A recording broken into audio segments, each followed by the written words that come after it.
بچے کی تربیت کو ماہرین نے 3 حصے میں تقسیم کیا ہے۔ 7 سال۔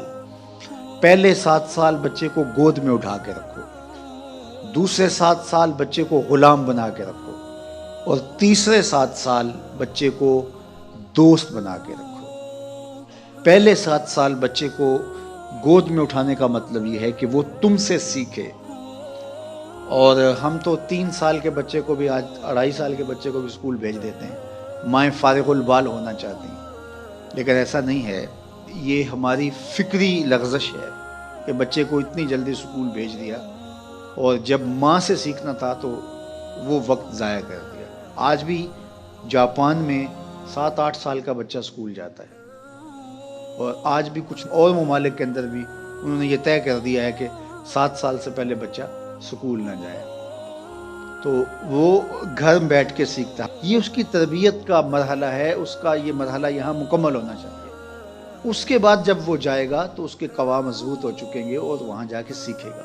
یہ پہلا اس کا مرحلہ یہاں سیکھنے کا ہے۔ ظاہر ہے باپ تو وہ توجہ نہیں دے پاتا، تو ماں کو بھرپور توجہ بچے کی طرف دینی چاہیے۔ عمومی طور پہ ماضی میں مائیں اپنے بچوں کی تربیت میں انتہائی مبالغہ کرتی تھی اور بہت زیادہ محنت شاقہ کرتی تھی، چونکہ ان کی توجہات کا کوئی اور مرکز نہیں ہوا کرتا تھا، اور وہ سمجھتی تھی کہ ہمارا یہی کام ہے کہ ہم بچوں کی اچھی تربیت کر لیں، اور چند بچوں کی تربیت ہی ماں کی ذمہ داری ہے، اور یہ اگر احسن طریقے سے نبھا دے تو اس نے اپنا حصہ امت میں بھی ڈال دیا، معاشرت میں بھی ڈال دیا، اور قوم بنانے کے اندر بھی اپنا حصہ ڈال دیا۔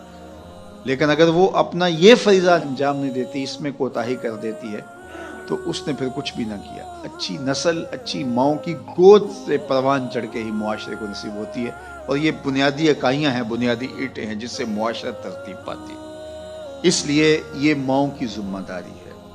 اور دوسرے 7 سال جو ہے وہ غلام بنا کے رکھو۔ مطلب کیا؟ کہ ان پر احکام نافذ کرو۔ وہ از خود فیصلے نہیں کر پاتے اور اچھے نہیں کر پائیں گے، ان کے فیصلے تم کرو، ماں باپ۔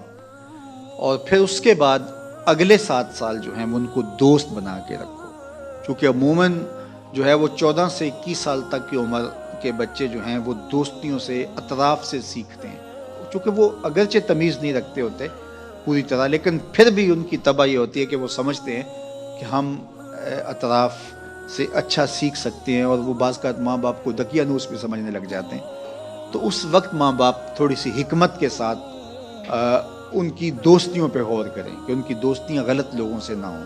میرے اور آپ کے آقا مولا نے ارشاد فرمایا، المرء علی دین خلیلہ فلینظر احدکم من یخالل۔ ہر شخص اپنے دوست کے دین پہ ہوتا ہے، اور آپ دیکھیں کہ آپ کس سے دوستی کر رہے ہیں۔ اگر اس کا دین خراب ہوا، اعتقادات خراب ہوئے، نظریات خراب ہوئے، اس کے اعمال اور اخلاقیات خراب ہوئے، تو اس کا رنگ آپ کے اوپر چڑھ جائے گا۔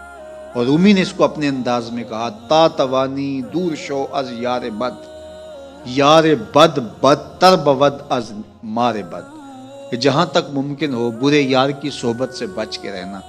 کہا کہ برا جو دوست ہوتا ہے، برا یار ہوتا ہے، وہ برے سانپ سے بھی برا ہوتا ہے۔ کہا کیوں؟ اس لیے کہا جب سانپ لڑتا ہے تو جان لیتا ہے، برا یار لڑتا ہے تو ایمان لیتا ہے۔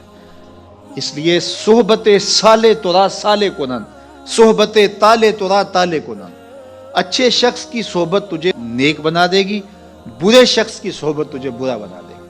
شیخ سعدی فرماتے ہیں، میں حمام میں گیا تو وہاں کسی نے مٹی رکھی تھی، تو میں نے اس کو اٹھایا تو اس سے مہک آ رہی تھی، میں مست ہونے لگا اس کی دل آویز خوشبو سے۔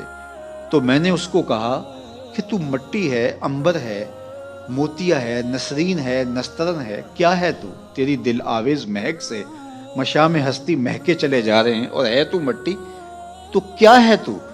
تو اس مٹی نے، شیخ سعدی فرماتے مجھے زبان حال سے جواب دیا کہ ہوں تو میں مٹی، مجھے اپنی اوقات نہیں بھولی، لیکن چند دن میں پھول کی صحبت میں رہی ہوں۔ جمال ہم نشیں در من اثر کر، وگرنہ من ہما خاکم کے ہستم۔